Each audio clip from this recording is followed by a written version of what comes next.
რადგან მისაკრებულოს წევრი ვაჟა ვერულიძე საერთაშორისო გამჭვირვალობა საქართველოს ხელმძღვანელს მალხაზ ჭყადუას უფლებების დარღვევაში ადანაშაულებს და საზოგადოების შეცდომაში შეყვანის გამო საჯაროდ განმარტების გაკეთებას მოითხოვს. ვაჟა ვერულიძის განცხადებით სიმართლეს არ შეესაბამება ორგანიზაციის კვლევის პრეამბულაში მოცემული ინფორმაცია, სადაც ვაჟა ვერულიძე მერის გამარტივებულ ტენდერში გამარჯვებულ 6 დეპუტატს შორის არის დასახელებული.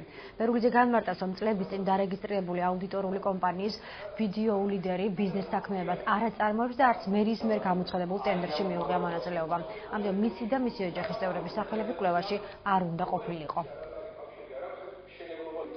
არასამთავრობო ორგანიზაცია საერთაშორისო გამჭვირვალობის მიერ ჟურნალისტებისათვის წარდგენილ ეგრეთ წოდებულ კვლევის პრეამბულაში, რომელიც ეხებოდა ბათუმის საკრებულოს წევრების ბიზნეს ინტერესებს, ნათქვამია, რომ ბათუმის საკრებულოს 6 წევრი, მათ შორის დასახელებულია ჩემი გვარიც, იმ კომპანიების მეწილეები არიან, რომლებიც ბათუმის მერის მიერ გამოცხადებულ გამარტივებულ ტენდერებში რეგულარულად იმარჯვებდა.